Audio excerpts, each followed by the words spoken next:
poor waitress bought a coffee for a struggling dad and his daughter, not knowing he was a lonely millionaire in disguise. The rain was relentless that morning.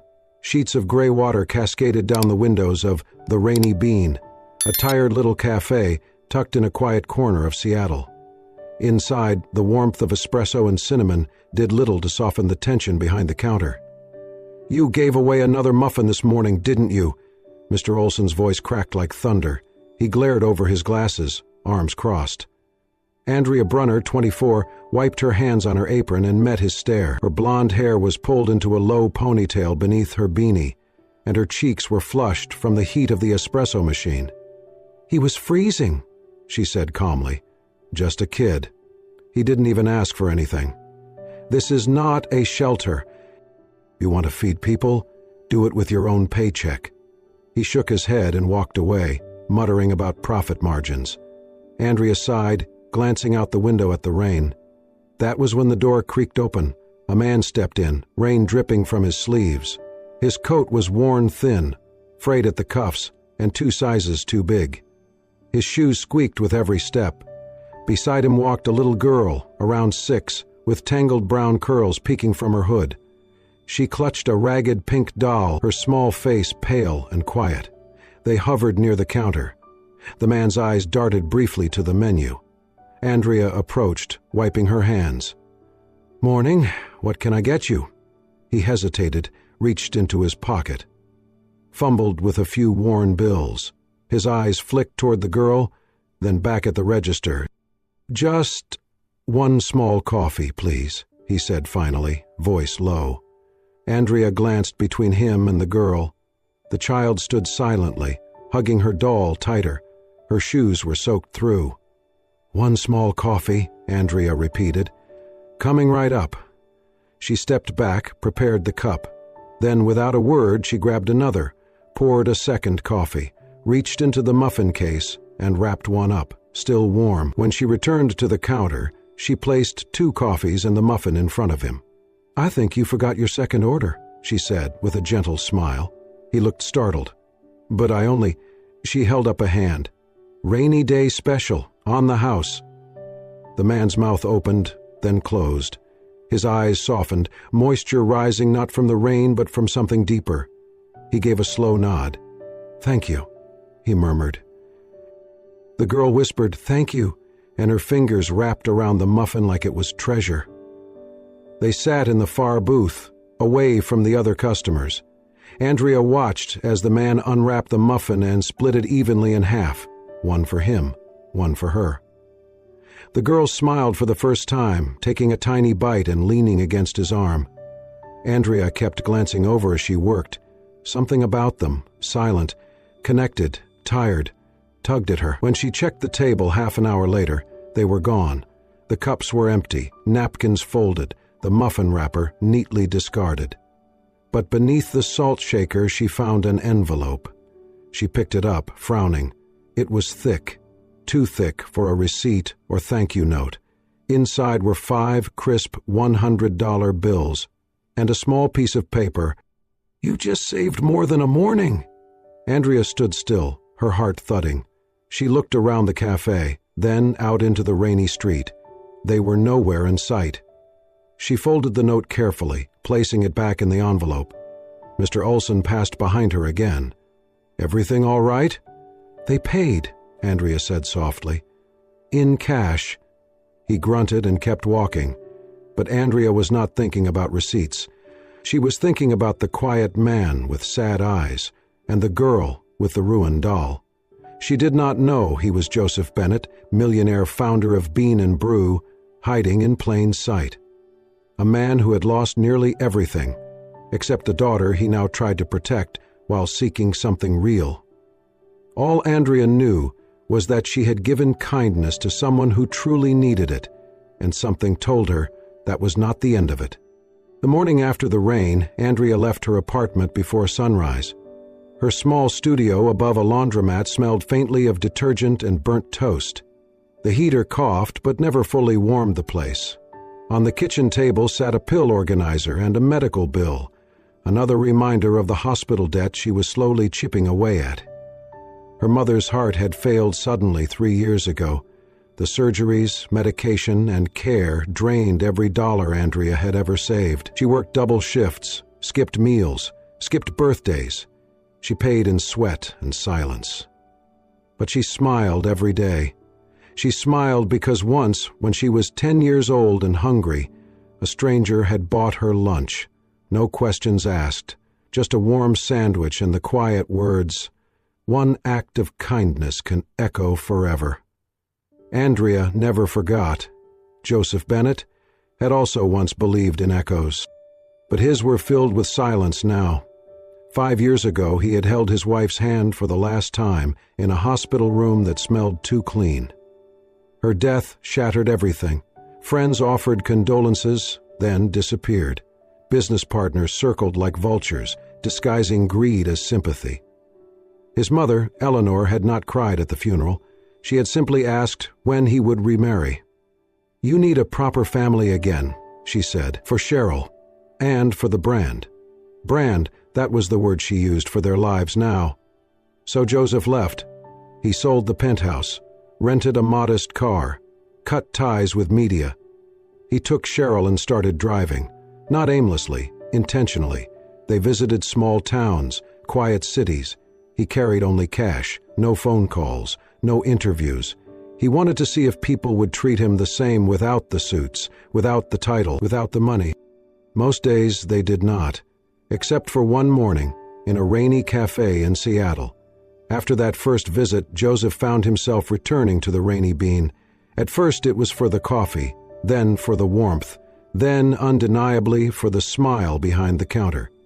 Andrea never asked personal questions. She greeted them like old friends, learned how Cheryl liked her cocoa, 2 marshmallows, no whipped cream, and remembered Joseph preferred his coffee without sugar. Each time they came in, Andrea had a new story to tell Cheryl. A ladybug that landed on her bus ticket, a dream about flying on a spoon. Cheryl would giggle, her doll perched on her lap. Joseph watched, silent. He had not heard his daughter laugh like that in months. Andrea never pressed, but she noticed things. Joseph never took phone calls. He tipped generously but always discreetly, under napkins, inside books. He paid in cash and never gave a last name. And yet there was gentleness in him, in the way he straightened Cheryl's coat, or how his eyes lingered on Andrea's when she smiled at his daughter. One Thursday morning, Cheryl spilled her cocoa on the counter. Andrea laughed and handed her a new napkin, then bent down and whispered something that made the little girl beam. Joseph stood by the window, coffee untouched. He watched as Andrea knelt beside his daughter, wiped her hands gently, and drew a tiny heart in whipped cream atop the new cocoa. Something inside him ached. He remembered the way his wife used to look at Cheryl. He remembered what it felt like to come home to warmth, not silence, to laughter, not the echo of a closing door. Andrea's life was different. Smaller, yes, quieter maybe, but it pulsed with realness. She read books from the library because she could not afford to buy them. She left quarters on bus seats for strangers. She sang to herself while washing dishes. She had lost things too. Her father had died in a construction accident when she was just 7. Her mother had worked nights juggling jobs. Andrea had learned early how to survive, but she never let the struggle harden her. Instead, it made her softer. Joseph found himself staying longer each time, not just to drink coffee, but to watch Andrea move around the cafe with kindness in every gesture. She seemed to carry hope in her apron pockets, like sugar packets she handed out for free. That afternoon, while Cheryl drew at a corner table, Andrea sat beside her, helping color inside the lines. Her laughter rang through the cafe like a song. Joseph sat across the room, unseen, watching them both. Andrea glanced up once. Their eyes met. She smiled. He looked down quickly, unsure why his heart felt full and hollow at the same time. For the first time in years, he did not feel invisible.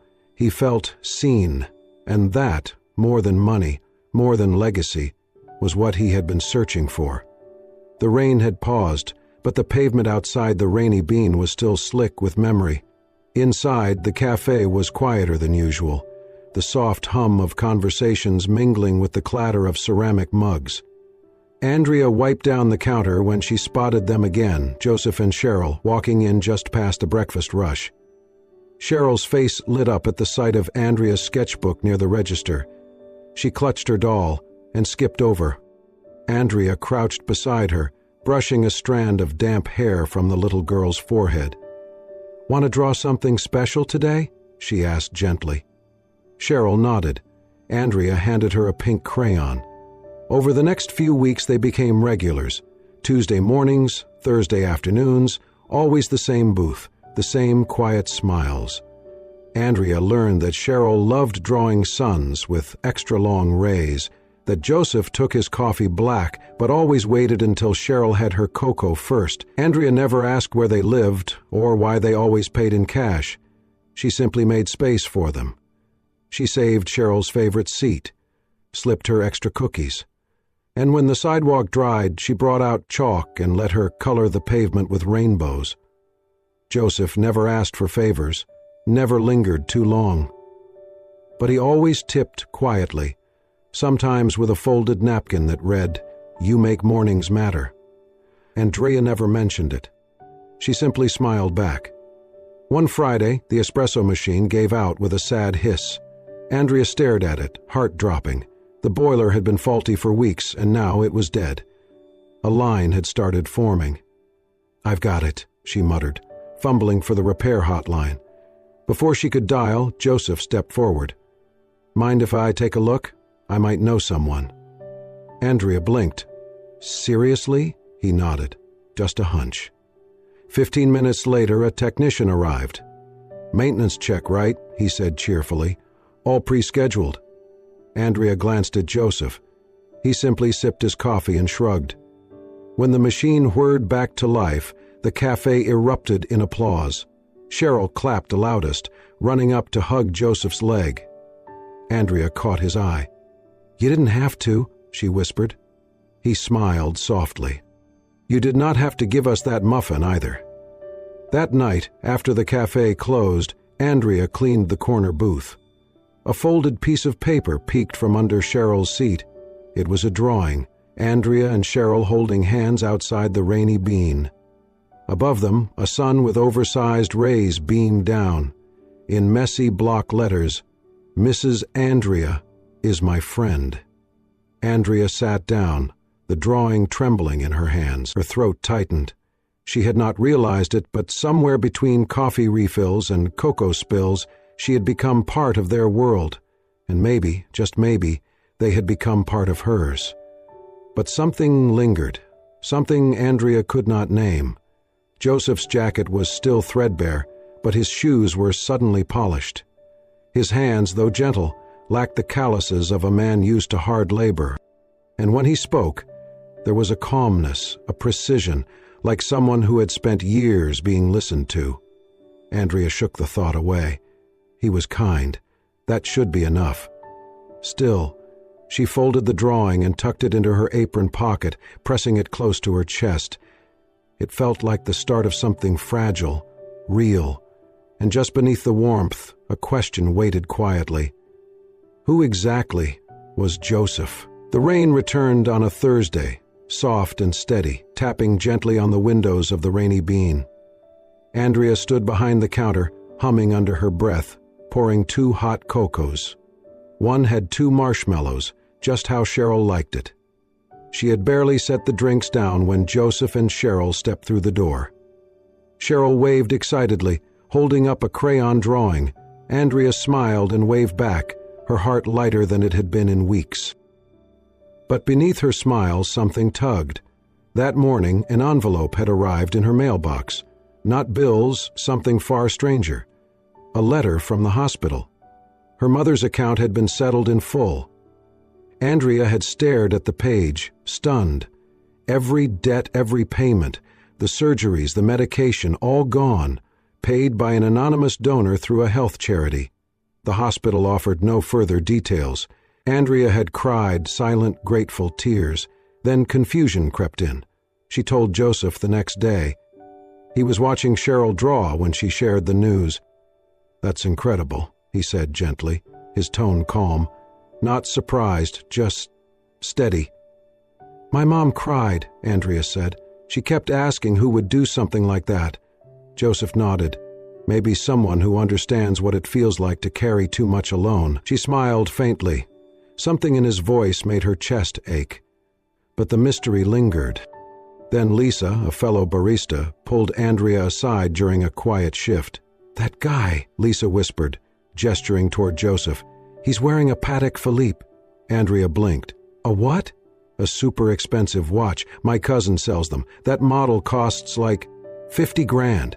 Andrea laughed, uneasy. "No way! Maybe it's a knockoff." Lisa raised an eyebrow. "Or maybe your coffee shop crush is not who you think he is." Andrea looked toward Joseph. He was helping Cheryl stir cocoa, gently tucking her scarf. Same old coat, same quiet smile. But something had shifted. The seed of doubt planted weeks ago began to sprout. Days passed. Andrea kept serving them, kept smiling. But she watched closer, the way Joseph held himself, with grace, with subtle authority, the way he avoided talking about work, the way he never answered phone calls. Until one night, when it all clicked, Andrea stayed late to clean. The cafe was nearly empty. Joseph and Cheryl were still at their booth. Andrea was in the storeroom organizing cups when she heard his voice. Firm, precise, not the soft tones she had come to know. "No, Eleanor, I am not going through with it. Tell Claire's father the deal is off. Bean and Brew will be fine without it." Andrea froze. Bean and Brew? The name rang like thunder. It was one of the largest coffee chains in the country. She had seen articles, interviews, awards. Joseph Bennett, reclusive founder, widower, millionaire. She peeked through the doorway. Joseph stood by the window, phone pressed to his ear, posture calm but commanding. Cheryl doodled beside him, unaware. Andrea's heart pounded. Everything made sense now. The anonymous hospital payment, the espresso machine repairs, the hidden tips, the watch, his gentle generosity, his quiet absences. And yet, he had never told her. That night, Andrea lay awake, staring at the ceiling. Confused, angry, moved. Had he lied, or just protected himself?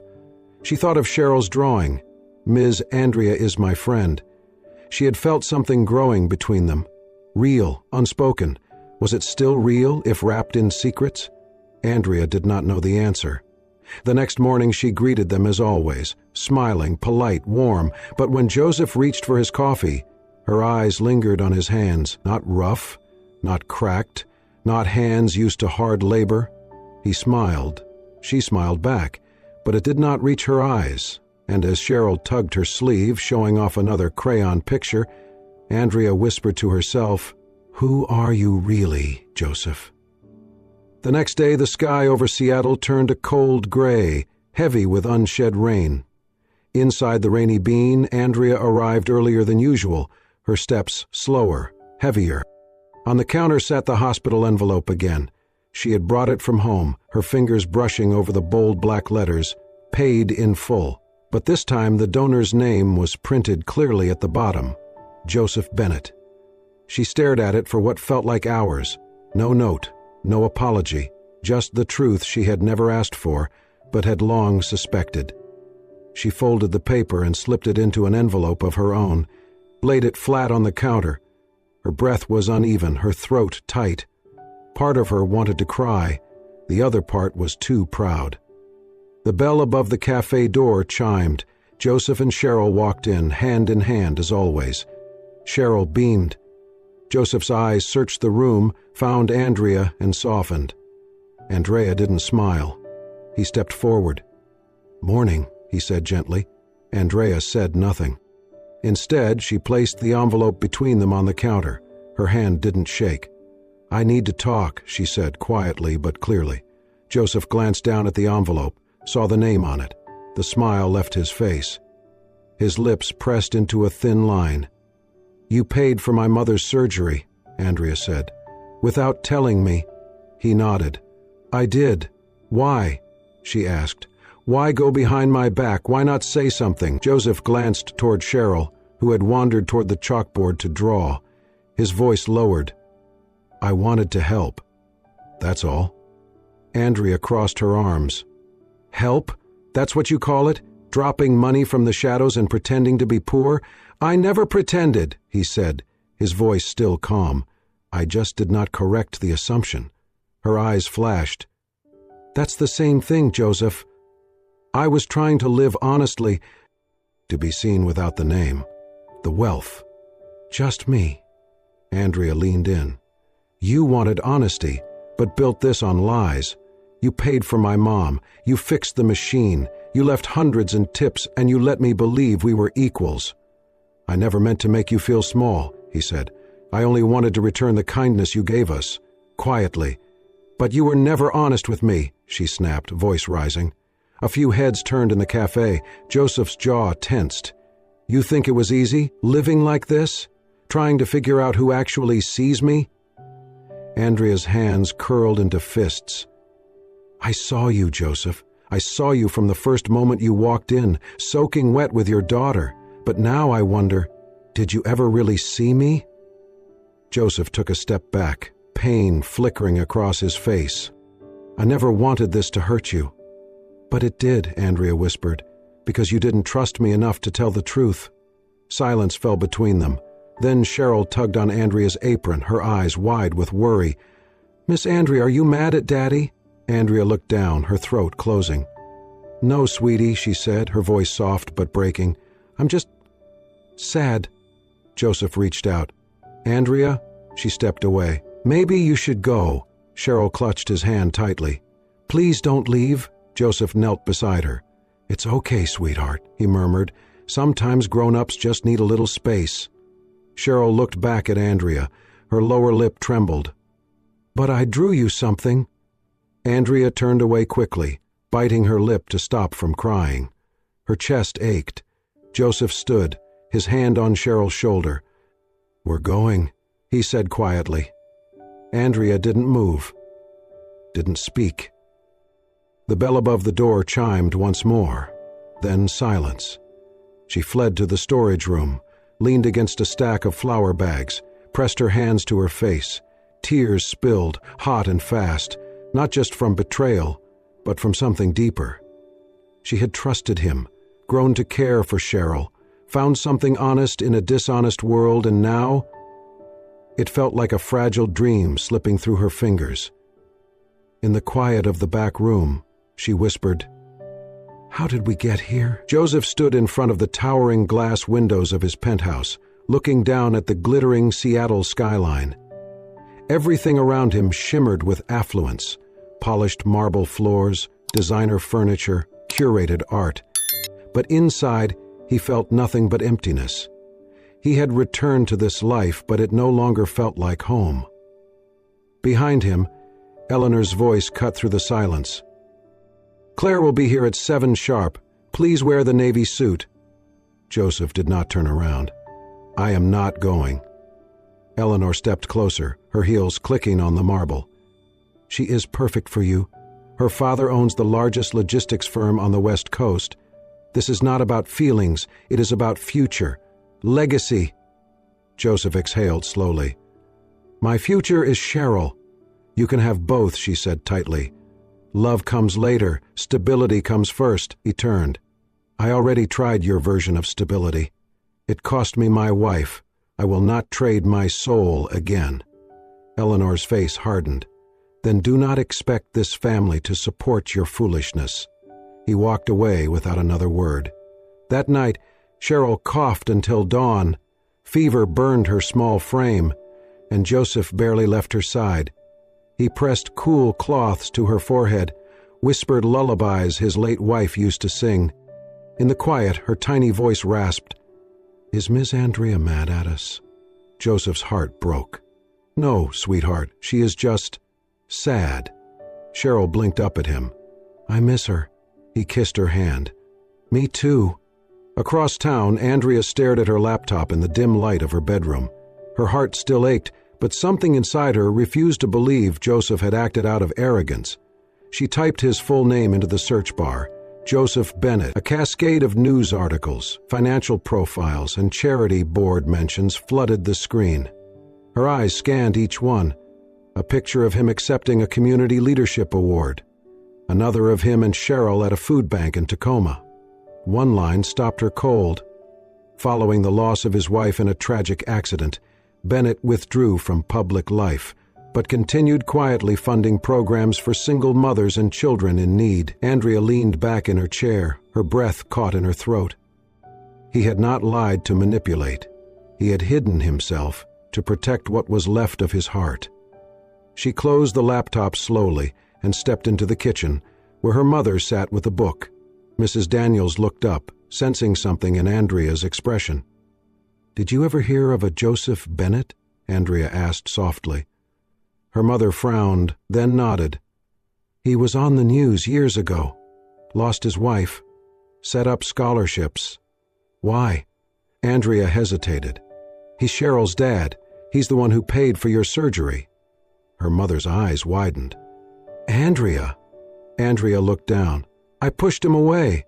I thought he was trying to buy me." Mrs. Daniels reached for her daughter's hand. Sometimes the people who give most quietly are the ones who have lost the most. Andrea said nothing for a long moment. Her mother added almost absently, "Remember when you were 7? That winter when your father had just passed and we had no heat? A man showed up with groceries and gave me a gift card for a hot meal. I never got his name." Andrea blinked. "I remember the food. I thought you got a bonus." Mrs. Daniels shook her head. "No, it was just kindness. From a stranger?" Andrea walked to her room and opened her nightstand drawer. Inside lay the drawing Cheryl had given her, a stick figure of Andrea, holding hands with a little girl and a tall man. In wobbly handwriting it said, "Ims Andrea is my friend." She stared at it, her heart caught between guilt and longing. Had she made a mistake? Had she let her past hurts blind her to something real? The drawing trembled slightly in her hands. A week later, the windows of the Rainy Bean glowed with soft amber light. A new sign had been added just beneath the chalkboard menu, hand-painted in gentle cursive letters, Andrea's Corner. Beneath it sat a wooden donation box with a small plaque, "For those who need a hand, just like someone once did for me." The cafe buzzed with quiet excitement. Flyers had gone out announcing a community charity night, free coffee, warm food, and a fundraiser for local shelters. Andrea had no idea who organized it. All she knew was that her name was now etched into the walls of the place she had once just worked in. When she walked in that evening, the lights had already dimmed to a golden hue, and soft music played in the background. Regulars gathered with newcomers, and neighbors stood in line next to strangers. At the back, a small artboard displayed crayon drawings from local kids. One stood out, bright purple, yellow, and red scribbles that formed 3 smiling stick figures under a sun. Beneath it, in wobbly letters, "Ms. Andrea, Daddy and Me." Andrea stared at it for a long time. Then she felt a gentle tap on her shoulder. A staff member handed her a sealed envelope with only her name on the front. Inside, a note written in childish scrawl, "Dear Ms. Andrea, I want you and Daddy to smile again. I miss your hugs and muffins. I made a new picture. I hope you come see it. Love, Cheryl." Andrea pressed the letter to her chest, her eyes burning. "Ladies and gentlemen," a voice called out from the front. She turned. Joseph stood near the microphone, wearing a gray sweater and dark jeans. He looked out over the crowd, hands steady but eyes scanning, for her. "I want to thank you all for coming tonight," he began, voice calm and clear. "Tonight is not about me. It is about kindness and about second chances." The crowd quieted. "I came here months ago with my daughter, looking for nothing but a quiet cup of coffee. What I found was something I did not know I was missing. A woman who saw beyond what I looked like, who chose kindness without needing a reason." Andrea stood frozen near the back, her breath held. "I was not honest about who I was," Joseph continued, "not out of malice, but out of fear. I had lost someone I loved, and I stopped believing people could love me for who I am, not for what I own." He took a slow breath. But one act of generosity, one cup of coffee and a muffin, shifted something in me. It reminded me that goodness still exists, that love might still exist. Andrea blinked rapidly, her heart thudding in her chest. Joseph looked straight at her now.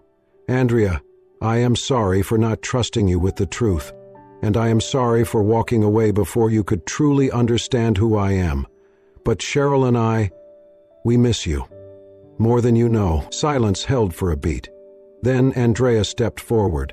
Without a word, she reached out, took his hand in front of everyone. Joseph's shoulders relaxed, the smallest smile breaking across his face. They stood side by side as the crowd applauded softly, not out of spectacle, but because something real was being mended.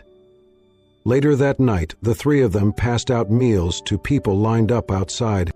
Andrea handed out muffins, Cheryl passed out drawings, and Joseph ladled soup, sleeves rolled up and hands warm despite the cold air. Someone whispered, "Is that him, the guy from Bean and Brew?" "Yeah," another answered. "But he's here, not in a boardroom." Andrea laughed as Cheryl tugged at her hand and handed her another drawing, this time 4 figures beneath a tree. "That one's Grandma," Cheryl said proudly. Andrea ruffled her hair. "It's beautiful." Under the soft lights of the rainy Bean, Joseph and Andrea shared a look, a quiet, grateful look of people who had been broken but not beaten. And slowly their fingers intertwined. Not with fanfare, not with promises, just presence, just peace, just the beginning. Months passed. The city bloomed into spring, but for Joseph, Andrea, and Cheryl, the seasons that truly mattered had already changed. Joseph had stepped away from the towering buildings and constant meetings of his former empire. He did not sell his company, but he passed the reins to a trusted partner. He kept just enough to ensure Cheryl's future and let go of the rest. He moved into a modest home near the rainy Bean, one with creaky floors and a small backyard where Cheryl could plant sunflowers. Andrea helped them settle in, her laughter echoing through rooms that had once felt empty. Together, they launched a small foundation. Warm hands, full hearts. The mission was simple: offer assistance to families in crisis, especially those who had fallen through the cracks. It started small, a few grocery cards, rent assistance, school supplies. But word spread. Donations trickled in, and soon their little foundation began to ripple outward. Andrea split her time between the cafe and the foundation office, which was really just a sunny back room with Cheryl's crayon drawings taped on every wall. Joseph handled the numbers, the logistics. Cheryl, of course, was their official kindness ambassador, often stuffing envelopes with stickers or drawing thank you cards for donors. Their days were simple, uncomplicated, but full. On a crisp evening in May, they strolled through Volunteer Park. The setting sun bathed the trees in golden light, and the air smelled faintly of lilacs. Cheryl darted ahead, her pink sneakers flashing as she chased butterflies. Joseph and Andrea walked side by side, their hands brushed, then held. Andrea glanced over. "Do you ever miss it?" she asked softly. "The boardrooms? The jets?" Joseph shook his head. "Not once," she smiled. "Even the private chef?" He chuckled. "You make better grilled cheese anyway." They sat on a bench beneath a blooming cherry tree. Cheryl twirled in circles nearby, arms wide like she was hugging the wind. Andrea watched her, eyes misty. "You know," she said, "when I was a kid I thought heroes had capes. Now I think they just show up, every day, quietly." Joseph squeezed her hand. Like a waitress in a rainstorm. She turned to him, heart full, like a dad who gave up everything, just to find something real. Their eyes met. Nothing grand, no fireworks, just truth. Cheryl came running over, out of breath. "Mommy!" she cried. Andrea blinked. "What did you just say?" Cheryl paused, wide-eyed. Andrea, I am sorry." Joseph laughed gently. "You can call her whatever you want, sweetheart." Andrea knelt, pulling Cheryl into a hug. "I like Mommy," she whispered. "A lot," Cheryl beamed and wrapped her arms around both of them. They stood together, the three of them, as the sun dipped lower and the sky turned soft with twilight. A breeze carried cherry blossoms through the air, scattering petals across the grass. Andrea looked up, her voice quiet but clear. "Kindness does not need a title, just a heart." Joseph leaned in, kissing her forehead. Cheryl giggled and grabbed both their hands as they walked down the path, their shadows stretched long behind them. And somewhere, in that quiet evening glow, the world felt a little warmer, because of one cup of coffee, one act of kindness, and the love that followed. Thank you for watching this heartwarming journey of love, redemption, and the simple power of kindness. Sometimes, the most extraordinary people are the ones who expect nothing in return. The waitress who offers a warm drink in the rain, the father searching for meaning beyond wealth, and the little girl who reminds us that families are not always born, they are built by love. Like, comment, and share this video to help us spread the message that kindness, no matter how small, can change a life. We'll see you in the next story. Until then,